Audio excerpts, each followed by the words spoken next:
44 সূরা দুখান। আশ্রয় চাহি আল্লাহর, যেন শয়তান দূরে রয়। শুরু করিলাম আল্লাহর নামে, দয়ালু করুণাময়। হামিম। শুধু আল্লাহ জানেন মর্ম কি হয় তার। বলেছেন সুস্পষ্ট এই কিতাবের অঙ্গীকার। আমি এ কিতাব নাজিল করেছি বরকতময় রাতে। নিশ্চয়ই আমি সতর্ক করে সতর্ক হও যাতে এ রাতেই সব প্রজ্ঞাপূর্ণ বিষয় ধার্য হয় আমারই আদেশে, এবং আমি প্রেরক সুনিশ্চয়। তোমার রবের রহমত রূপে আর শোনা আছে আর জানা আছে সব তার। আকাশ মাটি ও মধ্যবর্তী সকল কিছুর রব। সত্যিই যদি বিশ্বাসী হও, করো যদি অনুভব, তিনি ছাড়া কোনো উপাস্য নাই আর। জীবন মরণ নির্দেশ হয় তার।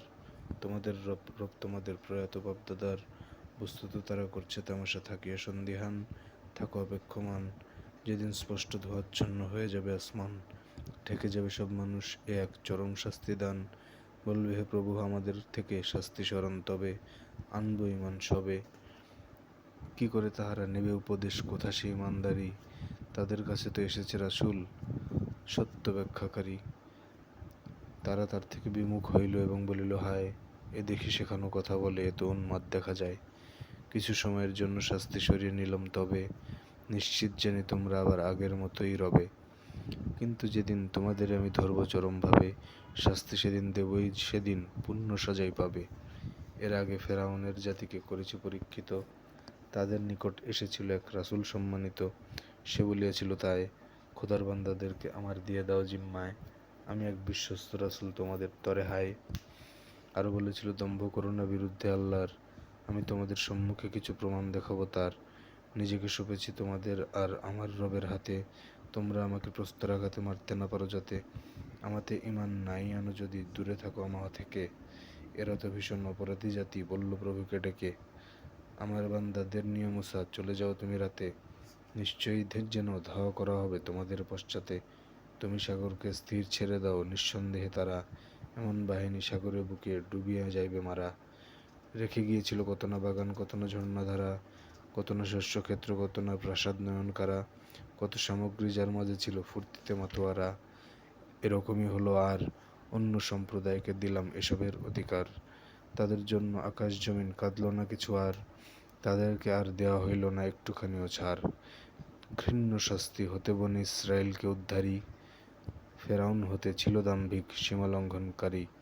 পৃথিবীতে শ্রেষ্ঠত্ব তাদের করিয়াছি অর্পণ, প্রকাশ্য নিয়ামত সহকারে দিয়াছি নিদর্শন। নিশ্চয়ই বলে তারা, আর কোনো কিছু নেই আমাদের প্রথম মৃত্যু ছাড়া, আর আমাদের কখনো পুনর্জীবিত হবে না করা। সত্য হইলে আনো আমাদের পিতৃ পরম্পরা। তারাই শ্রেষ্ঠজন, নাকি তুব্বার জাতীয় তাদের পূর্ববর্তীগণ? আমি তাহাদের ধ্বংস করেছি, হায়, বড় অপরাধী ছিল সে সম্প্রদায়। আকাশ মাটি ও যাহা মধ্যস্থলে, কোনো কিছুকেই গড়িনি খেলার ছলে। আমি অযথাই গড়িনি তো এই সব, অধিকাংশই করে না তো অনুভব।